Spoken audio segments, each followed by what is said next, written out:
So working in Adobe Illustrator, I just created an artboard that's about the size of a Glowforge sheet. 19 by 11.5 is what I went with. This just makes sure everything that I create will fit inside those standard size sheets for all of my customers who buy files from me.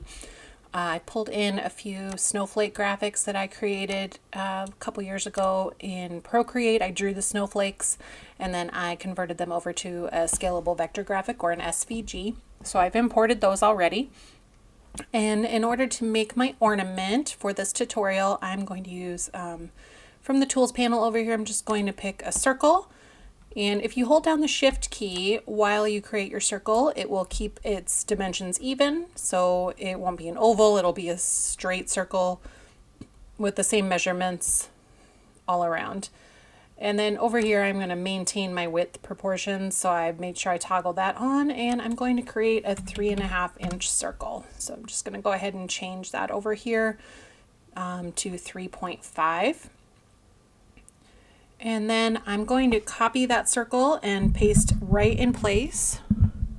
So copy, and then if you say Control Shift paste, it will paste right in place. And then I'm going to make a 3-inch circle. So I'm going to make that 3. All right, now to create a welded snowflake inside there so it's all connected, I'm going to just go ahead and move these and resize them to however I want.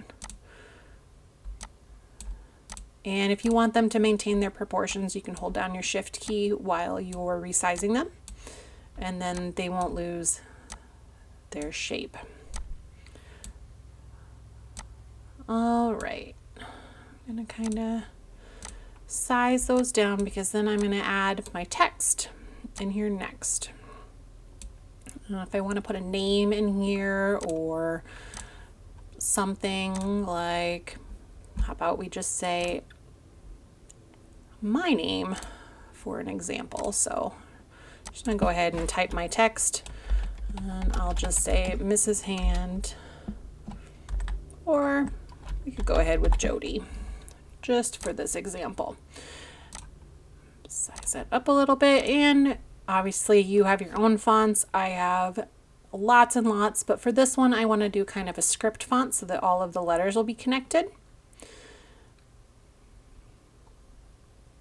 So I'm going to go ahead and actually I have one called Festive that I really like for this.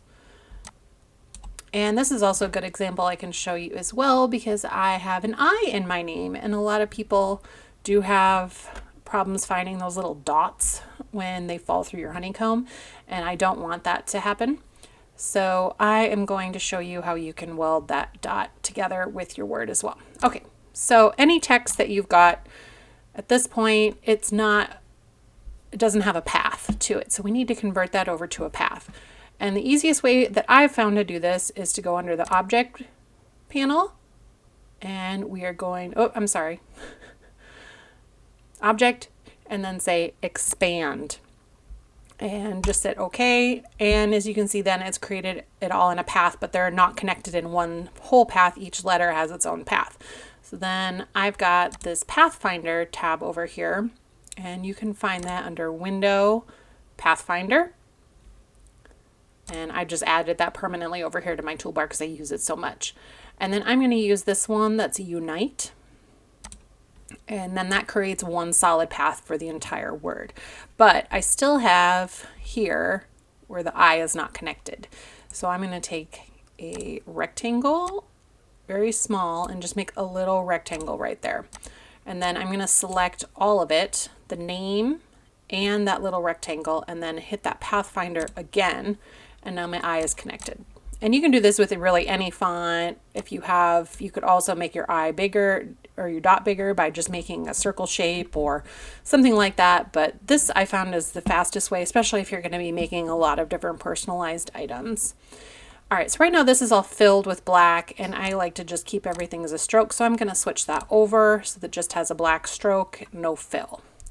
Just like everything over here is no fill. Or it should be no fill, yep, with a black stroke, and I just use 1 point. All right, so I'm going to go ahead, add my name in here, and then I'll be able to resize my snowflakes. so that everything fits together, and maybe rotate them a little bit so my points of my snowflake hang over a little bit. I'll move my name more in the center.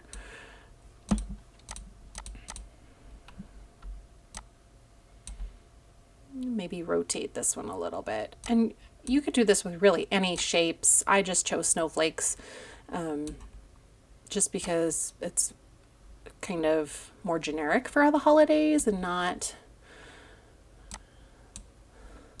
and I just really like them, so that's, but for purposes of the tutorial, it's really just to show you how you can weld all of these things together into one solid shape. Okay, so I've got connection points. Pretty much everything is touching, and I'm going to select everything. And then I'm going to use this little tool over here called the Shape Builder tool. You can also hit Shift M to pull that up really quickly. And whatever you have selected, then you can join together. And it does give you this handy little preview where it grays everything out of what will be in that shape. So you want to click and then just drag through the elements that you want to be included in your new shape. And then go through the overlaps here so that all of the parts here are connected. And I do like that it shows it in gray so you can see what all is going to be in that shape. And obviously I don't want these parts over here because those will be cut off.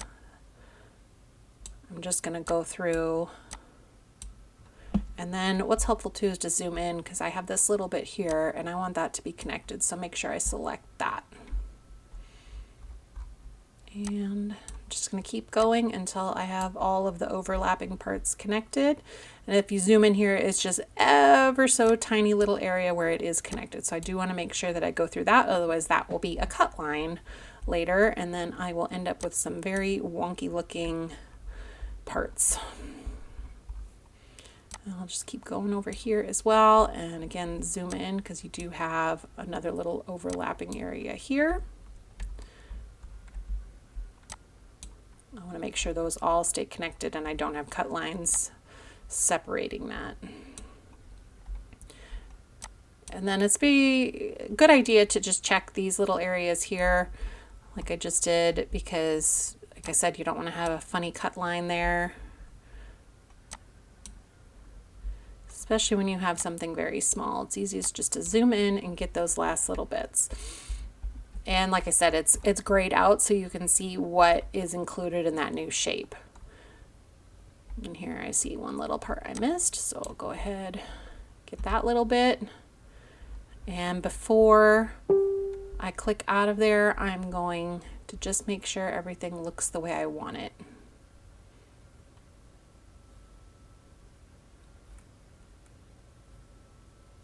And I will switch over to my select tool and we'll grab the outside edge there, and that'll pull everything in my shape. And this is what over here, all of this is just left over, so I can just select all that and delete it.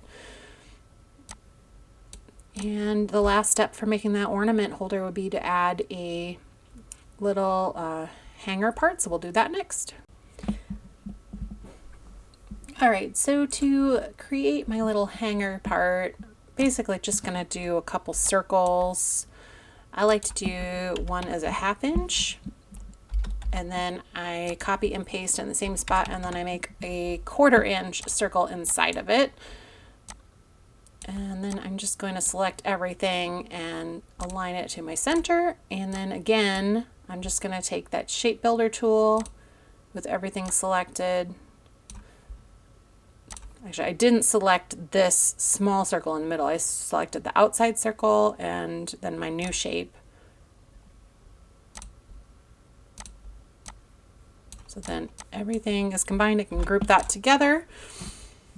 And now you have a really cool connected ornament. This is just a quick way to show you how you can join all of these shapes together to make an ornament. And I really do like that I was able to show you how you can connect that eye as well.